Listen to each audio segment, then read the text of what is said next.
There are four basic categories to consider when making a menu. We have desserts, drinks, appetizers, and the main entree.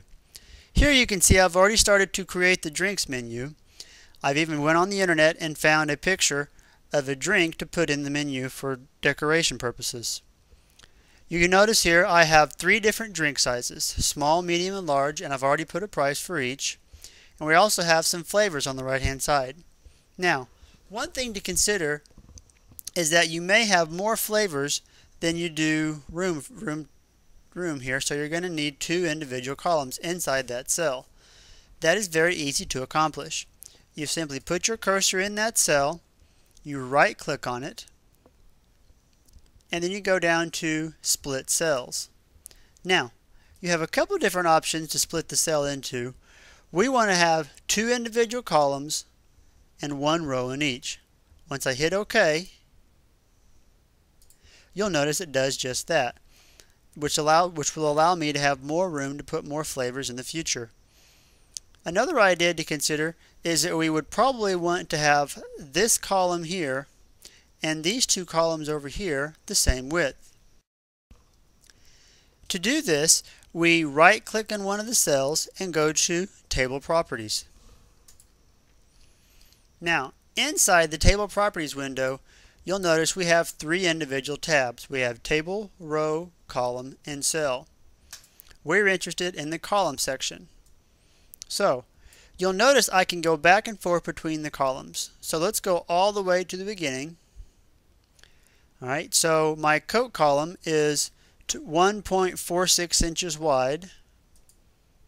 My drinks is 2.2 inches wide. It gives it to me right here. Over here we have 1.25 and 1.25.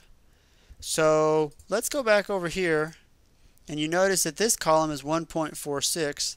So let's make it just a little bit skinnier, and we'll come over here and make this one a little bit wider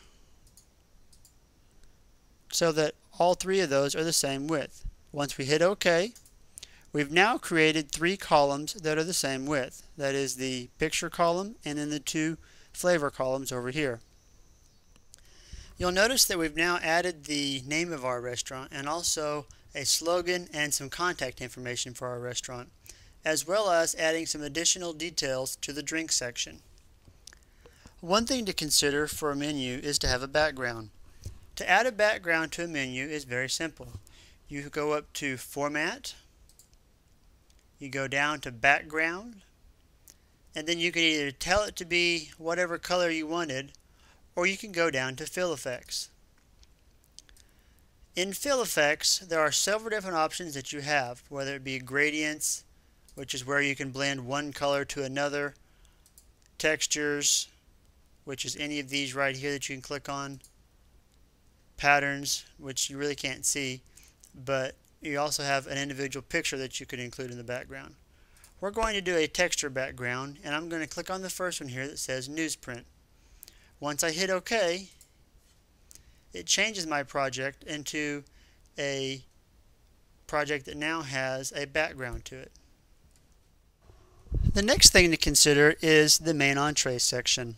Now, when creating the main entree section, one thing to be careful about here is word choice. You want to make sure that you choose words that make your items sound irresistible and absolutely delicious.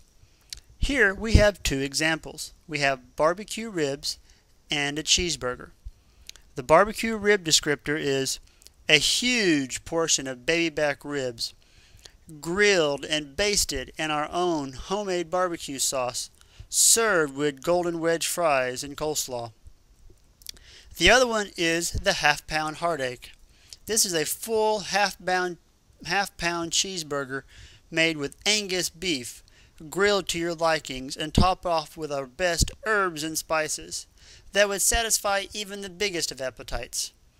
Now, I don't know about you, but I've already had dinner tonight, and this is making my mouth water just looking at it. Remember, that's the kind of effect that you want to have when you're choosing the correct words to make a menu entry.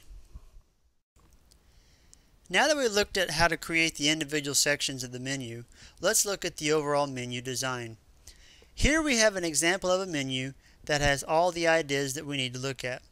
First off, let's consider organization.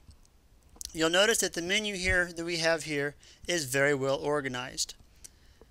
Second off, you should consider the overall theme of the menu. You want to make sure that the menu theme matches the theme of the restaurant. A third idea to look at is your font. You don't want your font size or your font color to be such that it blends in with the background of the menu.